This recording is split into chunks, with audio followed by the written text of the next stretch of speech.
ang tema, lengguwahe, karahasan, sexual, horror o droga na hindi angkop sa mga bata.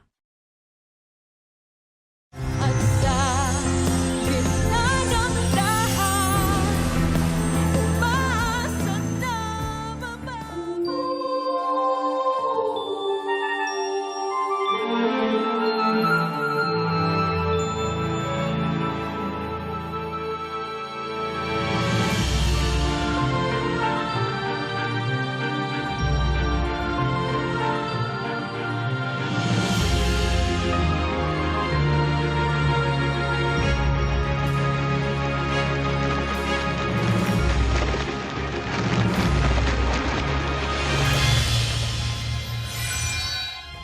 Gina! Anong ginawa niyo sa daddy ko? Daddy! Inatake siya sa puso! Daddy! Di na sumasagot si Gina, Nay. Pero inatake daw si Dad. Sinugod sa ospital. Pero paano pag nakapagsalita na si Robert? Ano gagawin natin? Ano gagawin ko na eh? Nay, ayoko makulong. Yun eh, kung magigising pa siya. Bakit, Ted? Ano tungkol kay Betsy? Siya bang dahilan kung bakit kayo natake? Gina, ako ang asawa! Ako ang may alam ko ano makakabuti sa kanya kaya umalis ka na dito! Dad! Dad! Nurse! Nurse! Tulungan niyo yung daddy ko! Nurse!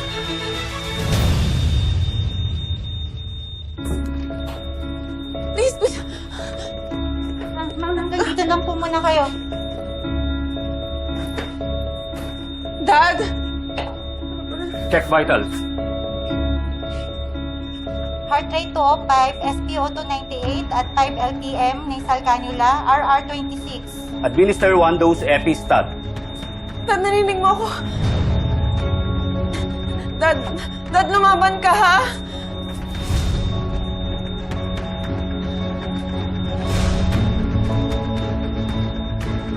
Robert, lumaban.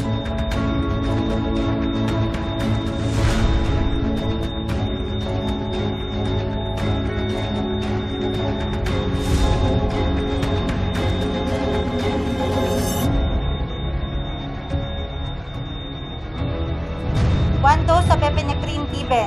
Check vitals. Heart rate increased to 208 beats per minute, Doc.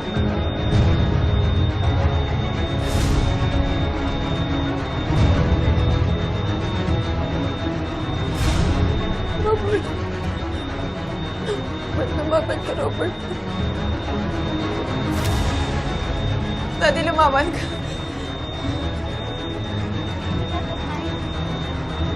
No, Robert. Mamatay ka na, please. Mamatay ka na. Lubricant applied. I clear, you clear, clear. Daddy! Jack given, 250 joules.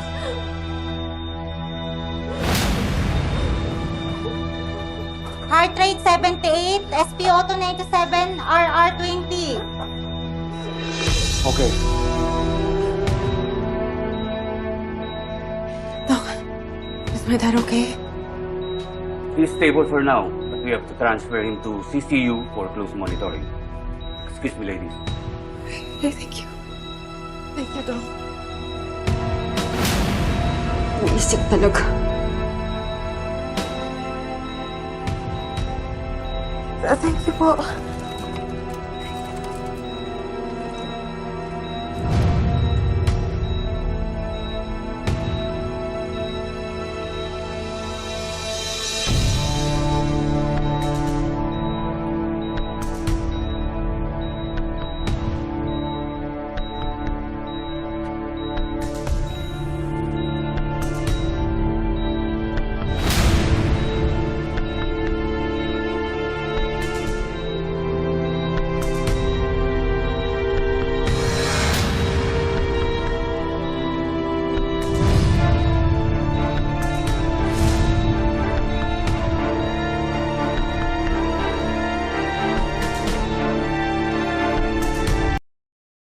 Bumigay? Tindi rin si Robert, ha? Muntik na nga siya makapagsalita kanina, buti na lang napigilan ko. Ngayon wala na naman siyang malay. Pero pag nagising na naman siya, hindi ko alam kung paano siya pipigilan, Nay.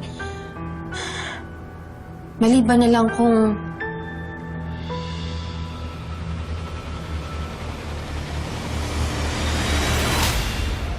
Hintayin mo ako. Babalik ako para may kasama ka.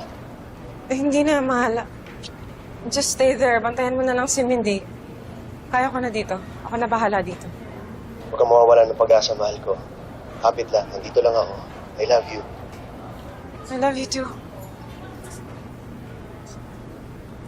Gina? Gina, Diyos ko, ano nang lagay ng daddy mo? Taglit lang ako nawala dahil may inasikaso ko. Tapos ganito na lang babalikan ko. Ay, Tita, nagulat din ako. Nakala ko iiwan na tayo ni Daddy kanina, but no, lumaban siya. Feeling ko talaga, ang dami niya pang gustong sabihin, lalo na tungkol sa Betsy na yan. Tingnan mo, talaga bang yung kawatang mag-ina ang kasama niya nung... Yes! Sila! Mga hayop talaga yung mga animal talaga yung mag-inang yun. Sigurado ako na pinabayaan nila si Robert. Alam mo bakit? Alam ko dahil ganyan din ang ginawa nila sa akin. Inatake ako sa puso dahil sa kanila.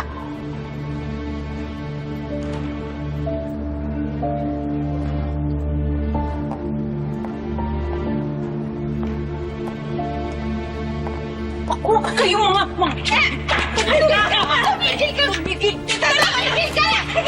Sobra ng pinsala ginawa ninyo sa pamilya namin! Wala ka pa rin karapatan saktan ako. Ako ang asawa ni Robert. Asawang sinungaling, asawang mandaloko, asawang walang kwenta. Pero asawang legal at sa ilalim ng batas. Ako ang may karapatan sa kapakanan ni Robert. In fact, ako ang magdedesisyon kung ano ang tama sa kanya o hindi. At base sa nangyari kanina, inatake siya dahil nakita ka niya ulit. Sinungaling! Inatake siya dahil sa'yo! Hindi! Dahil galit na galit siya sa'yo! Inatake siya dahil napakakulit mo. Ini-stress mo siya. Kaya dapat kayo ang walang lugar dito. Kayo ang umalis. Kayo ang lumayas. Umalis na kayo. Hindi ko pwedeng palayasin. Hindi namin pababayaan ang daddy ko sa inyo.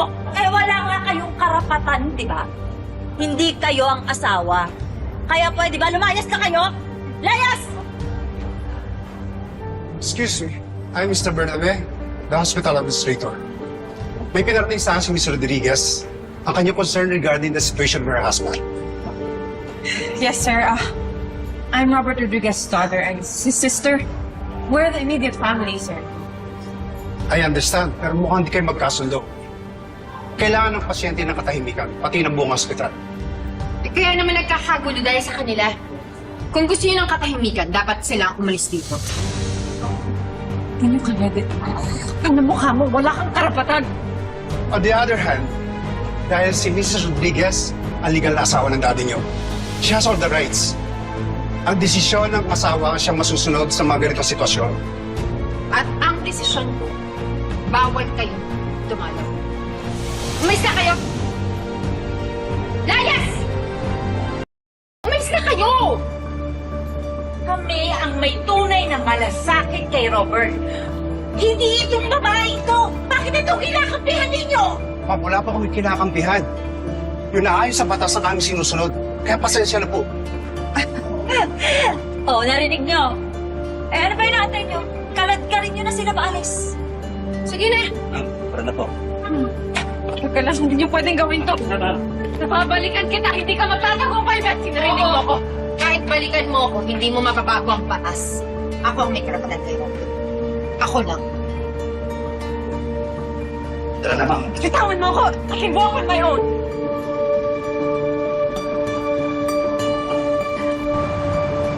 Dominic, si Betsy na ba talaga ang masusunod sa kapakanan ni Daddy? Wala ba talaga akong karapatan?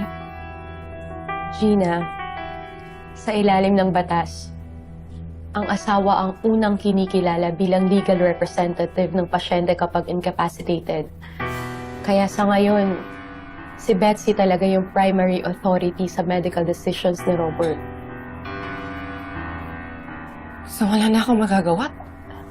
Well, you can file a petition sa court. Kung talagang sa tingin mo yung mga desisyon ni Betsy ay hindi para sa best interest ng daddy mo. Ang tawag doon ay petition to override medical decision. But it will take some time. Lalo lang malalagay sa peligro ang buhay ng biyanan ko sa kamay ng asawa niya. Kaya hindi namin pwedeng pabayaan ang daddy ko. Kailangan namin siyang bantayan. I'm sorry pero walang ibang mabilis na option. Unless makikipag-ayos ka sa asawa ng daddy mo. Magmamakaawa, baka sakaling magbago yung isip niya para payagan kayong dumalaw sa daddy mo. Hindi na siguro mangyayari yun. Pero hindi ako susuko. Hahanap ako ng paraan. Kasi hindi ko talaga pwedeng hayaan ang daddy ko sa kamay ng babaeng yun.